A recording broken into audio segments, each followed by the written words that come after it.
right now. Delegates and alternates, let us commence with the call of the roll of the states. Delegates, are you ready? Let me hear you. Iowa, 40 delegates. Dude, you gotta do it. Right now.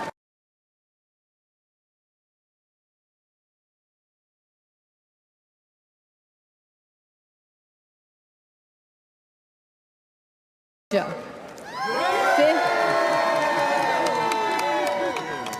59 delegates.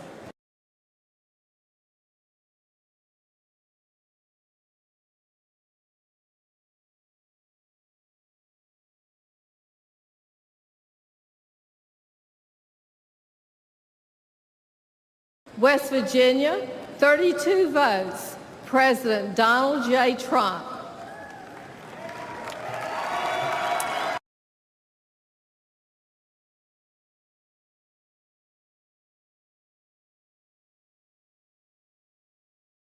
Thank you, delegates. It's time for us to do the right thing, and that is to elect Kamala Harris as the next president of the United States of America. A tale of two roll calls. The Democratic National Convention turned into what is usually a lifeless event into a party as delegates pledged support for Vice President Harris. A DJ played chart-topping tracks to represent each state and territory. When Georgia was called, Atlanta's own award-winning rapper Lil Jon performed his hit songs. And when Harris's home state of California cast the final votes for her, it was timed perfectly, with Harris walking on stage in Milwaukee at a rally with about 15,000 people there. And the vice president then addressed the two packed arenas at the same time. Good evening, Milwaukee.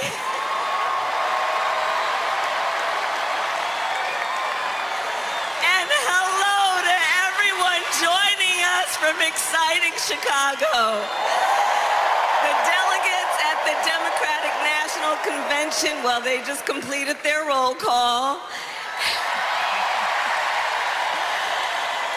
And they have nominated Coach Walz and me to be the next Vice President and President of the United States of America.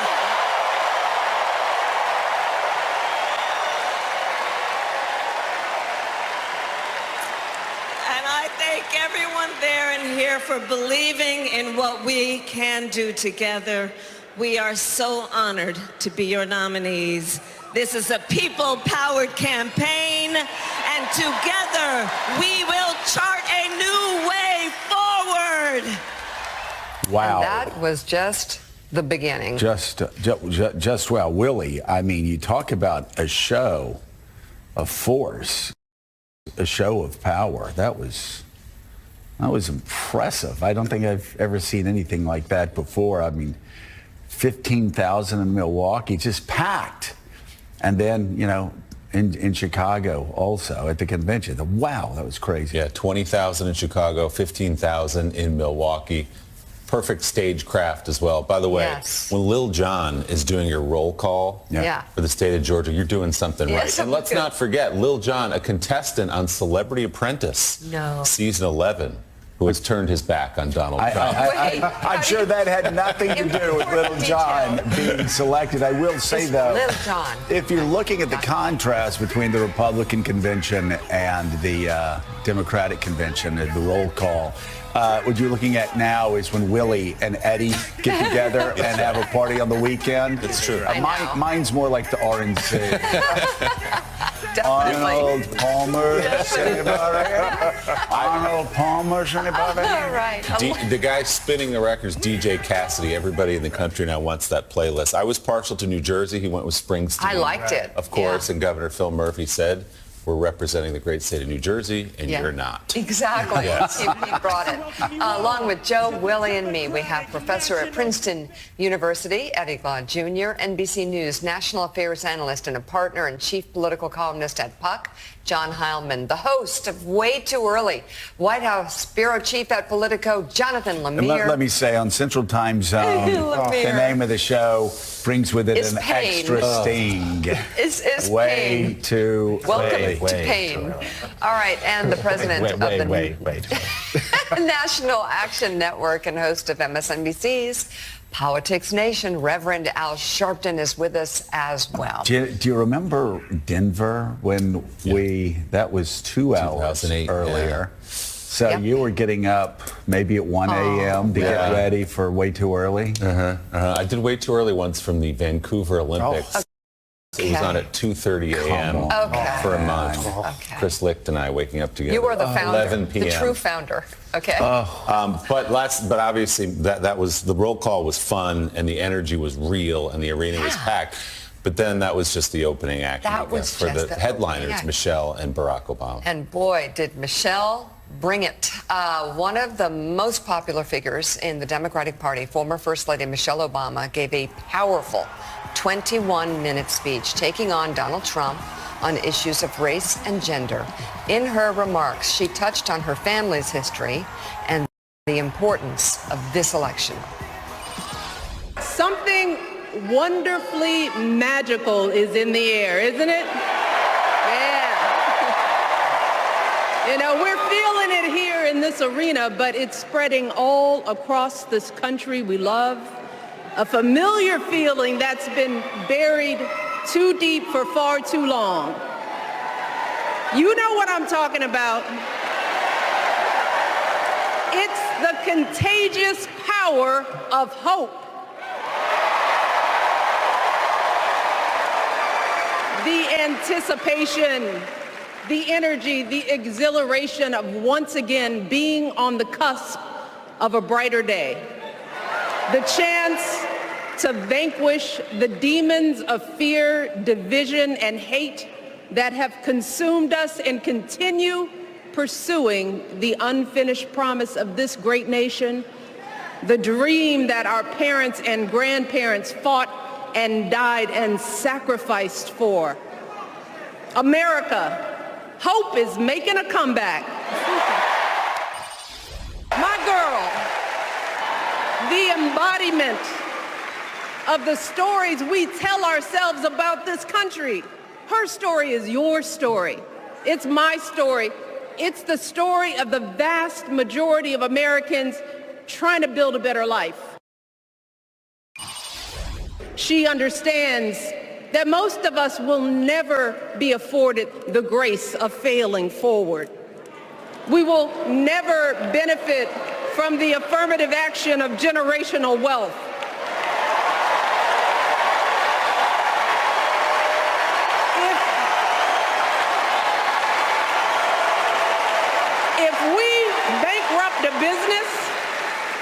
If we bankrupt a business or choke in a crisis, we don't get a second, third, or fourth chance. If things don't go our way, we don't have the luxury of whining or cheating others to get further ahead. No. We don't get to change the rules so we always win.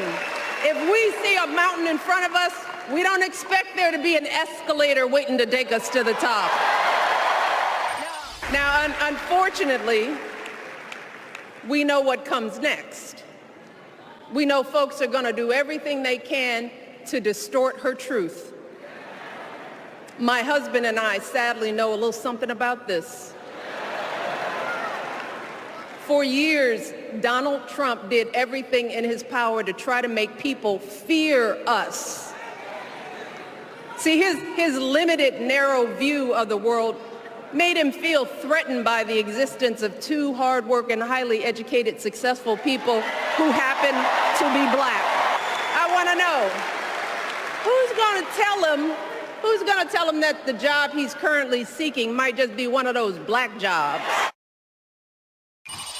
It's up to us to remember what Kamala's mother told her Don't just sit around and complain. Do something. So if they lie about her, and they will, we've got to do something.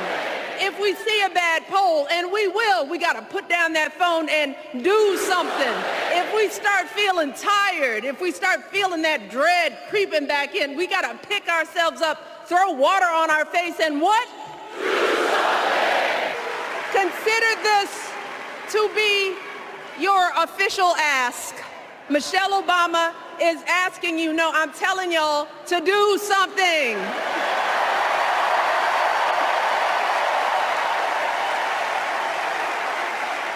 Because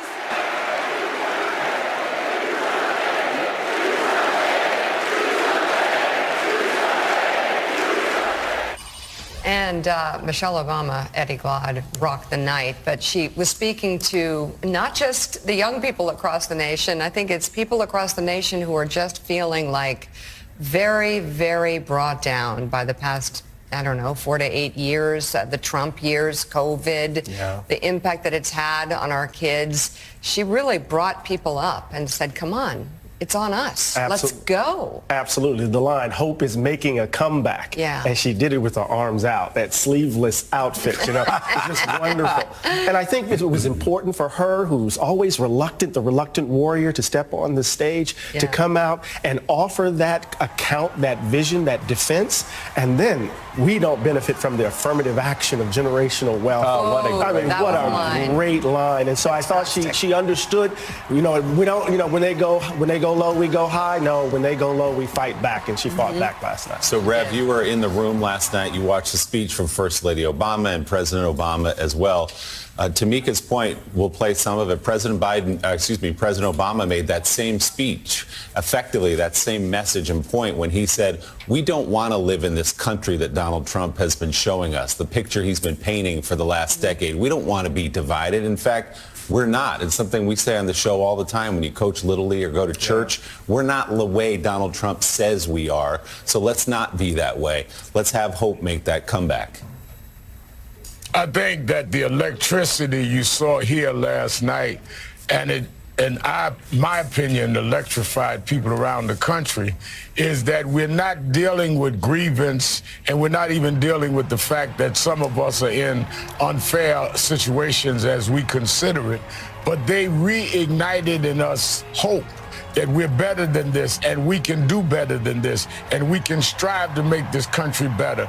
And we have done so in the past. And I couldn't help but think about how 20 years ago, in 2004, when President Obama, then Senate candidate Obama, brought that center stage. I was in that convention. I had ran that year. And then 20 years later, they're bringing us back to the same place of saying we will not surrender to despair and turning on each other, that we can, through hope, unite this country and go to the next chapter. I thought it was awesome.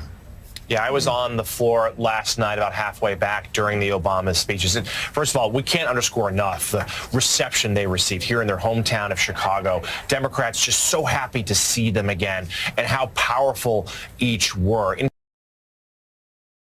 part because we don't hear from them that often. Michelle Obama, as Reverend Sharpton noted, famously dislikes politics. We hear from her at a convention every 4 years, and that's about it. Barack Obama fancies himself as the closer. He'll be on the road in October, but his aides say they keep his appearances sparing as well, so when he does talk, his words will carry more weight. And I think, John Hyman, there were two things of note here that really struck me. One is, as we sort of gotten to already, the idea of hope, the idea of a positive message, the idea that it's not the voters that Vice President Harris needs to reach. It's not enough just to scare them into not voting for Donald Trump. You need to inspire them to vote for Kamala Harris. And Barack Obama in particular tried to connect his movement in 2008 with what Harris is trying to put together now. But also, both Obamas last night spoke to momentum. They said, look, Democrats feel good right now, but they warned that very hard days are ahead. The other side will do whatever it takes. They need to win, and Democrats need to run up the score in order to get through this. Former President Burrow. Yeah. Go ahead. Go ahead, John Howland, go. Yeah. I think, Jonathan, I think that's right. And I'll tell you, I think, you had there was a tonal difference between the two of them. They were working in tandem, but there was a tonal difference in an important one. I think, Michelle Obama, that as a piece of political communication, I'm not sure. I can't think that I've seen anyone do it better than I saw her do it last night. And she's that's the upper echelon of any convention speech that's ever been given. But I think it's really important, the thing that this notion of the reluctant warrior, her credibility. People say she's one of the most popular political figures in the Democratic Party or political figures in the country. She's popular, and her power comes from the fact that she's not a political figure. She is beyond politics. Her credibility comes with the fact that people correctly believe that she takes the stage reluctantly because she does not see politics as a game. She doesn't see it as something she wants to partake in. She only comes out because she thinks the stakes are so high. And the fact that she speaks, Michelle Robinson from working class Chicago, speaks in a kind of vernacular that is different than her husband's, different than almost anybody else's. And the directness of her message to a lot of people in the Democratic coalition, which was, there's no time for fooling around here. None of this Goldilocks stuff where we have to have the perfect candidate. You don't get precious about whether anybody's asked you enough times to go out and do what you have to do here. I'm telling you that the stakes are really high. You need to work now. We have to stop screwing around. Her directness, very powerful, I thought. And then the second thing with Barack Obama, to your point, and to Rev's point, the echoes of the 2004 speech were really clear. And I think one of the things that both Obamas, even though they took some very well calibrated shots at Donald Trump, there was an effort to go beyond that and try to have a conversation about the many people in the middle who aren't for Trump, but are tired of Trump, and they're tired of everything about our polarized politics from the past 20 years. And you heard Barack Obama basically saying, we don't want to be part of a divided country. And that actually, his attacks on Trump were in a couple places acute, but they were restrained. And he was very much, I think, trying to move the convention almost in a direction away from people enjoy in this setting beating up Donald Trump, and there's no reason why they shouldn't, and they rightly do. But I think Barack Obama was trying to say, was trying to get back to an earlier kind of Obama politics, which was about the politics of disagreeing without being disagreeable. And I think that is an important message for the part of the electorate that that Kamala Harris is going to need to reach in order to win. Well, last night was a special night, Mika, because as just mentioned, the Obamas don't get out as much as Democrats would love for them to get out. In fact, there's an enduring frustration. Why don't you do more? Why aren't you out more? And the fact that they do hold their political fire as much as they do make evenings like last night so special. So when you see Michelle Obama come out, when you see Barack Obama come out, it has such an impact in a way that, as John said, very few others have. And Michelle Obama last night lit it up in a way, again, that very few people at conventions have lit it up. You certainly put it up there with Barack Obama's 2004 speech, or with Reagan's 1980 speech, with Ted Kennedy's speech in, I believe, in 1980 also, at the Democratic National Convention. It was an extraordinary speech, and Barack Obama's as well. And I love the message, too, the message that we're going to have bad polls ahead. Everybody's so excited right now, and everybody's so joyful right now. Bad polls are ahead. Bad news is ahead. This is going to be a tough battle to the very end. It's an incredibly important message, because I have found, not being a Democrat, being an independent, I have found, and back when I was a Republican, that Democrats get easily deflated. Like, we don't deserve good things. I was always impressed by the stories of Barack Obama in Iowa in 2008. He would go to the back of the bus, ask, what are you guys doing? And they'd be fretting over a new poll, and he'd be like, you know what? Just basically, just shut up and work. Like, he didn't tell them to shut up and work, but he's like, I don't want to hear it. I'm going back to the front of the bus, and let's control what we can control. They have the perfect mindset, especially as Democrats. And I would say, Mika, that may be one reason why Barack Obama, with Michelle Obama, were the only Democratic candidates, the only Democratic president to get elected 2 times with the majority of the vote, going back, I think, to FDR. Well, and look at the people who you compared her speech with, and this is a woman who doesn't even like politics, as you pointed out, Eddie. Yeah. Man, she has got some skills, for sure. So here now is some of the keynote address from former President Barack Obama. Chicago! It's good to be home. It is good to be home, and I don't know about you, but I'm feeling fired up.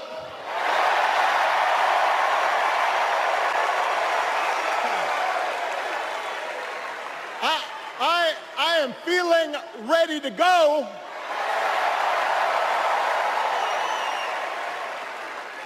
Even if I am the only person stupid enough to speak after Michelle Obama.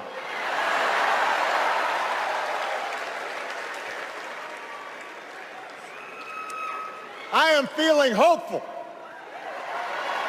because this convention has always been pretty good to kids with funny names who believe in a country where anything is possible. Now, the torch has been passed. Now it is up to all of us to fight for the America we believe in. And make no mistake, it will be a fight. For all the incredible energy we've been able to generate over the last few weeks, for all the rallies and the memes, this will still be a tight race in a closely divided country. And as we gather here tonight, the people who will decide this election are asking a very simple question. Who will fight for me? Who's thinking about my future, about my children's future, about our future together? One thing is for certain, Donald Trump is not losing sleep over that question.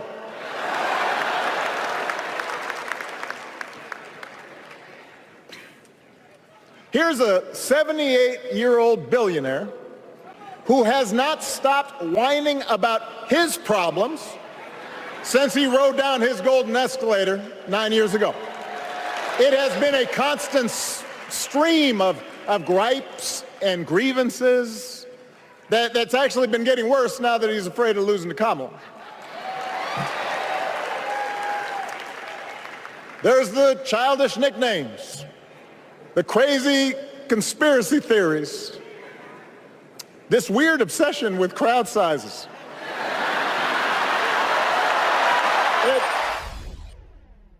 The other day I heard someone compare Trump to the neighbor who keeps running his leaf blower outside your window every minute of every day.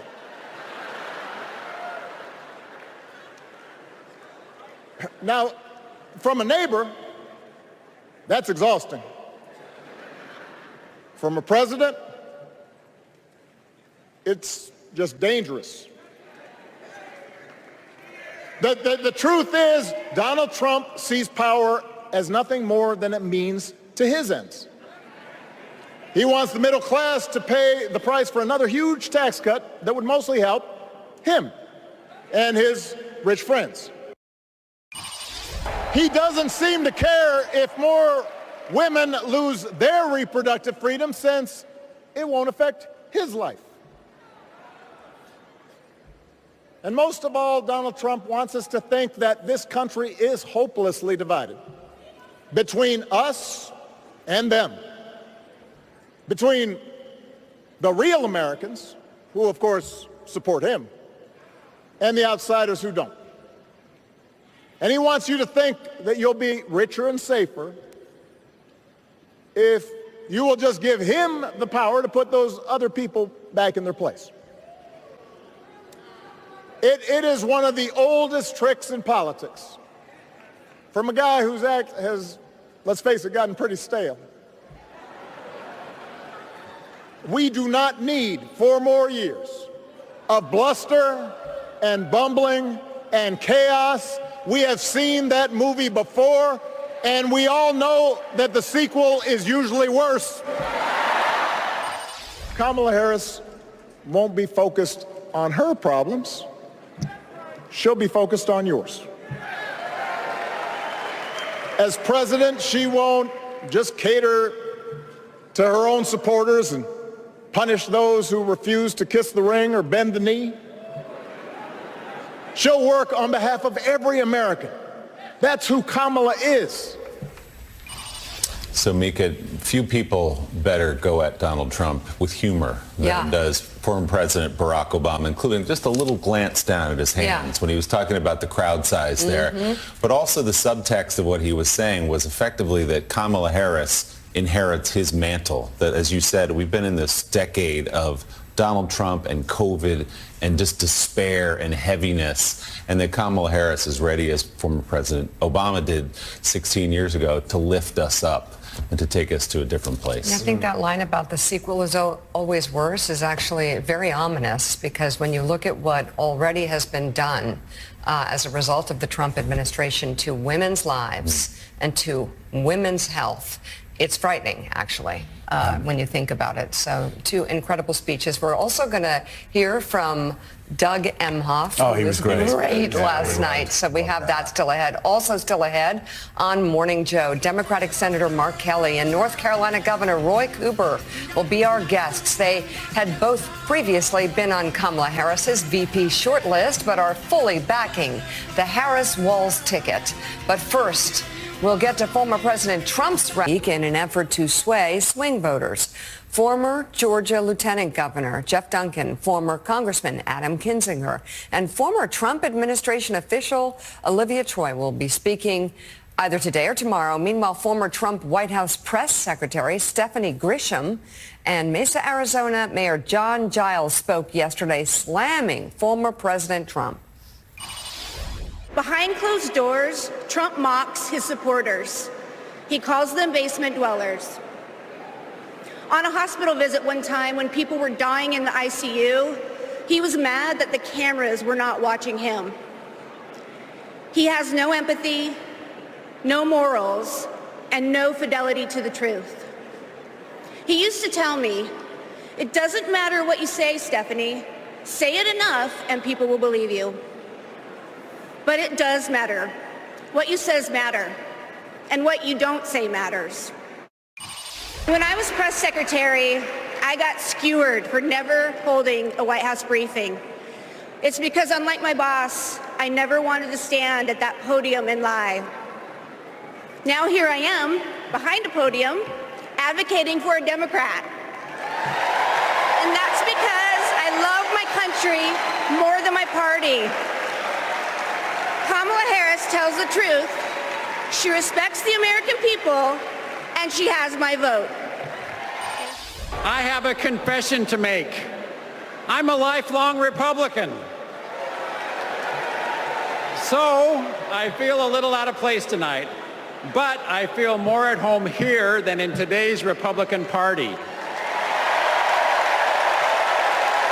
The grand old party has been kidnapped by extremists and devolved into a cult, the cult of Donald Trump. I have an urgent message for the majority of Americans who, like me, are in the political middle. John McCain's Republican Party is gone, and we don't owe a damn thing to what's been left behind. So you're hearing from Republicans there, including, that was Stephanie Grisham, who was the chief of staff to Melania Trump, White House press secretary as well, but saying that on January 6, 2021, she texted and produced the text, put it up on the screen, said, we need to say peaceful protests are fine, but no violence. We should put out a statement. So she was asking Melania to do that, and Melania replied simply no. Wow. So there you have it. So meanwhile, while Democrats were spreading that optimistic message about America yesterday and last night, former President Donald Trump delivering a dour speech, to put it mildly, about the state of the country as he sees it. At a sheriff's office in Howell, Michigan, Trump spent nearly an hour vilifying migrants and making false claims about crime under the Biden-Harris administration. Just about every law enforcement group in the country has endorsed us, as you probably have heard. And there's a reason for that, because I believe in law enforcement. The other group doesn't. But you can't walk across the street to get a loaf of bread. You get shot. You get mugged. You get raped. We will stop the plunder, rape, slaughter, and destruction of our American suburbs. I keep the suburbs safe. I stopped low-income towers from rising right alongside of their house. And I'm keeping the illegal aliens away from the suburb. In 2019, they had 0.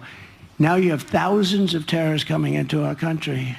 Thousands of terrorists. These are the people that blew up the World Trade Center. Bad things will happen. They don't arrest people anymore. And they shouldn't arrest people for saying the election was rigged, but they like that. They go after guys like me, but they don't go after people that kill people. Donald Trump, of course, describing the plot of Fort Apache, the Bronx. It's a great movie. It is a great movie. Great reference. But great reference too, but it bears absolutely no resemblance to what's happening right now, because he says you get shot if you walk across the street. Or raped. Or raped if you want to get a piece of bread. Crime. I know that these facts, as Ronald Reagan would say, they're such stubborn things, and I know it irritates people who support Donald Trump, but if crime keeps going on the trajectory that it's going right now, it's going to be lower than it was, violent crime, in 1950. Crime is going in an extraordinarily positive direction right now. We've seen inflation continuing to go down. And again, I just don't know how many times I can say this, but it needs to be repeated because Republicans lie so much about immigration. Illegal border crossings were at a 50-year low when Barack Obama left office and Donald Trump became president of the United States. It skyrocketed after Barack Obama left office. Remember, he was called deporter-in-chief. Remember that? There's a reason, because illegal border crossings under Obama, Biden were at a 50-year low. Then Donald Trump became president and started to skyrocket. And now illegal border crossings are lower than they were when Donald Trump left office. So I understand that facts don't matter for so many people who support Donald Trump, because how could they if you're still supporting Donald Trump? Now, we could go down the long, long list of things he said and things he's done. I've got to say that Stephanie Grisham email to Melania Trump, the text saying, should we say that the protest should be peaceful, and her response being no, really shows just how corrosive that administration was, and the people around Donald Trump. It's inexplicable. It's inexplicable that anybody, any president, any first lady, anybody associated with the White House would not call for peaceful protests. And yet there you have it. At least the president and the first lady, no. While I will say everybody else around Donald Trump, including his children, were desperately trying to get through to him, saying, tell them to stop. Fox News hosts who would go on that night and defend Donald Trump after the riots, after the 4 dead cops, they would defend Donald Trump, but while it was happening, they were desperately asking him for it to stop.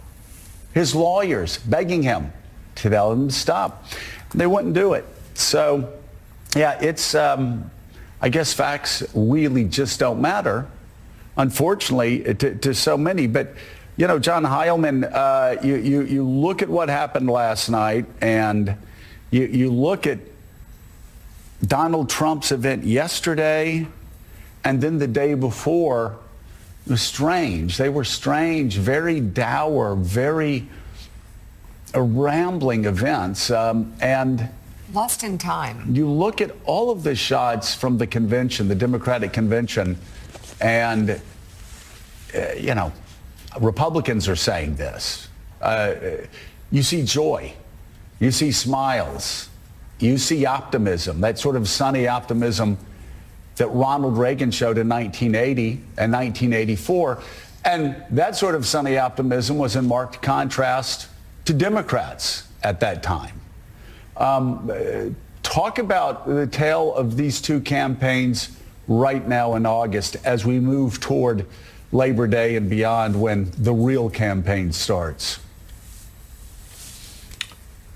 Well, I think there's two pieces to that, Joe, and one piece is this is a topic we've come back to and again, but you can't say it enough times.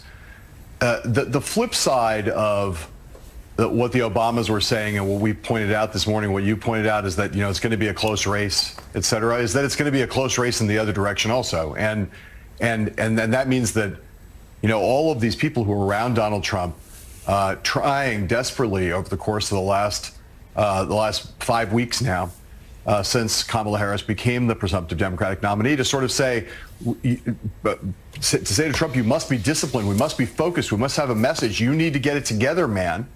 And it's now 5 solid weeks where he's not able to be disciplined, he's not able to be focused, he's not able to be energetic. And you know, my Puck column this last week, I just raised this question, which is it not clear now that Donald Trump's cognitive decline, his mental acuity, the failing mental acuity, the age-related diminishment, the lack of energy, all the things that, whether you like Trump or not, that back in 2016, there were times when he could be a feral beast as a political athlete. It's not there anymore.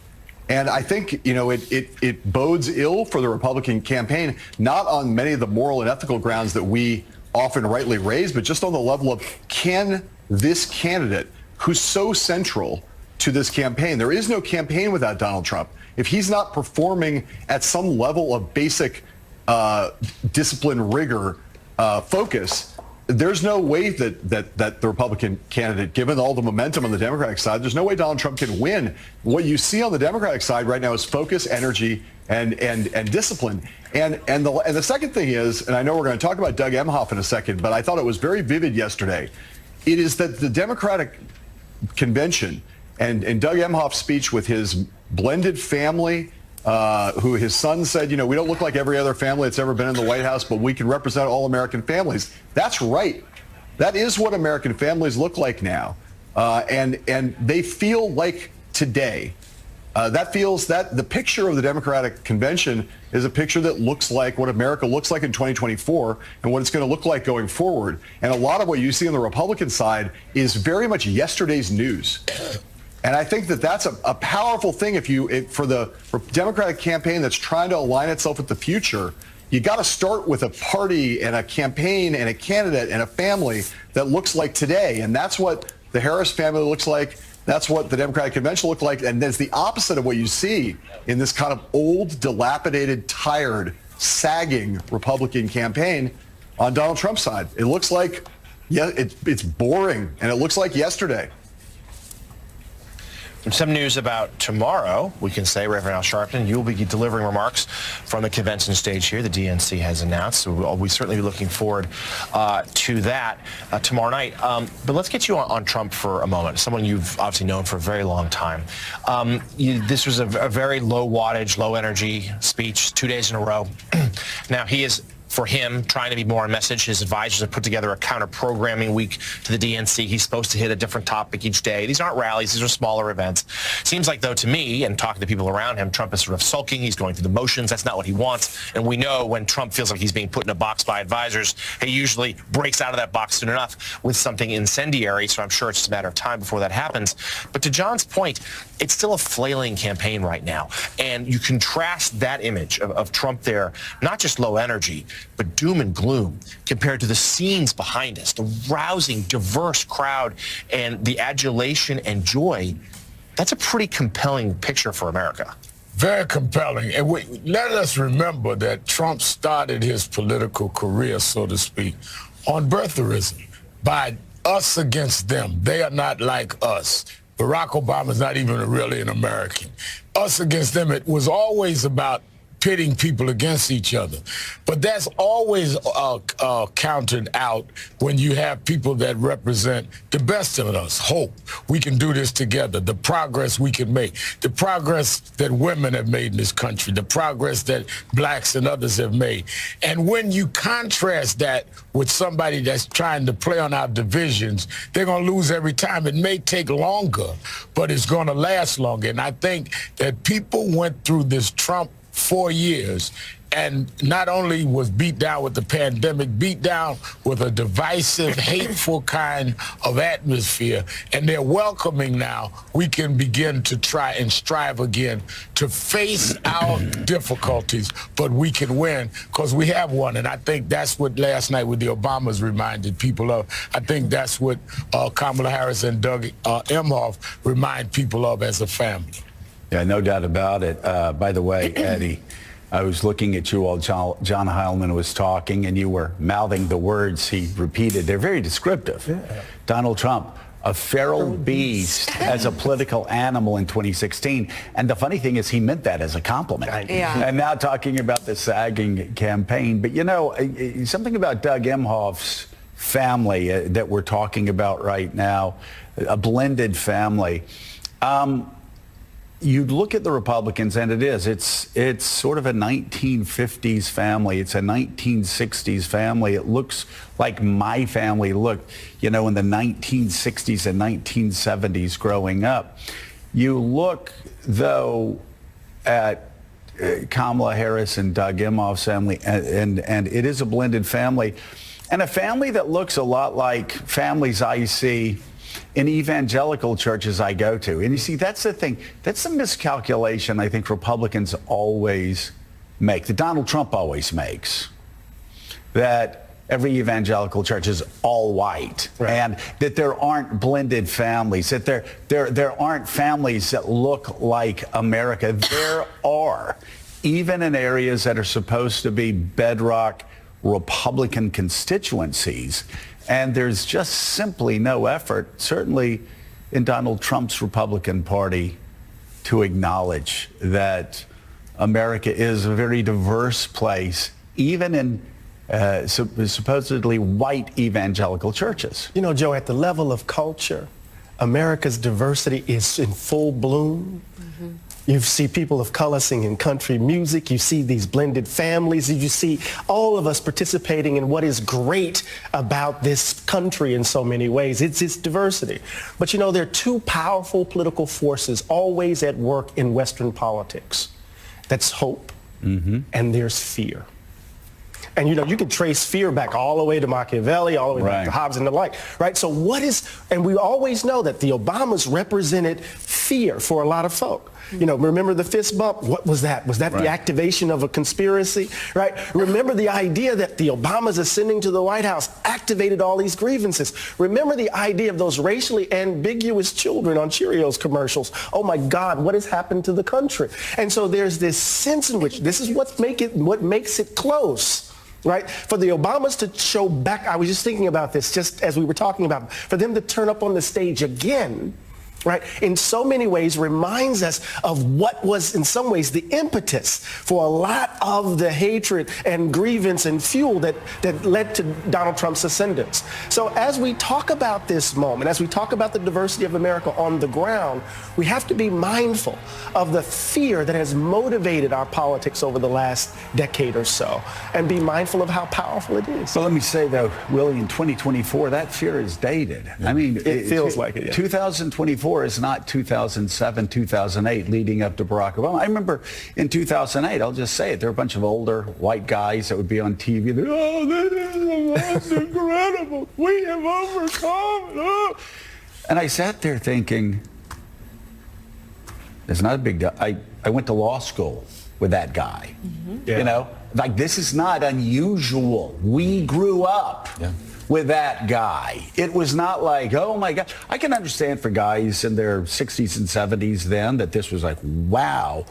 But I remember having a conversation with Tom Brokaw, and he said, you know, I talked to my daughters, and they're like in their mid to late 40s, and they're like, Dad, stop making such a big deal out of it. Like, this is America now. Yeah. That was in 2008, and I agree. Everything you say, there was a resentment, there was a pushback. But man, in 2024, you know, there's sometimes you see commercials and you're like, oh, don't force it. Why are you forcing it? You know, you're talking about you're racially ambiguous this or that, you know, and there have been comedians that have talked about how they try to hit every demographic. But in 2024, it's kind of like, that's America. Nobody's sitting there thinking, oh my God, what race is the child eating the Cheerios? They're just like, I wonder if my family will like those Cheerios. Right. I'm just saying, yeah, and what a beautiful child. Things have changed so much from 2008. Donald Trump's view of America has not. And I think that will cost them politically. I forgot about the terrorist fist jab. Yeah. Wow. What a callback that was. What about the tan suit? The tan suit, all of it. Yeah, no, you're absolutely right. And everything Donald Trump has ever said about, let's go back to Barack Obama with birtherism, that was, he's not one of us. He's from some other place. You know what I mean? Talking to his audience. Well, that's what he's saying about Kamala. And now he's doing it again. When he messes up her name, when he writes whatever he writes, how he spells it, she's different. She's not one of us. She just decided to be black recently. Oh, my God. Where's she really from? Remember, he used the term a couple of days ago, her policies are like a jihad. Right. This is all code. It's not really code. It's pretty explicit, actually. She's not one of us, to which the country now, as you say, in 2024 says, yes, she is. Yes, she is. Yes, she is. She's my neighbor. I work with her. I go to school with her. I went to her. You know, it is. It's a dated way of thinking that he's trying to lay over some old thinking onto modern times. Yeah, and the optics of the blended family and what, you know, compared to Donald Trump's Republican Party, it's backed up by policy. Because there are Republican women in Donald Trump's Republican Party who will need health care.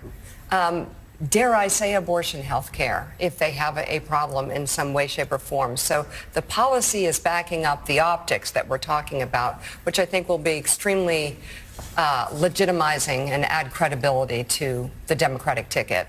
John Howman, thank you very much.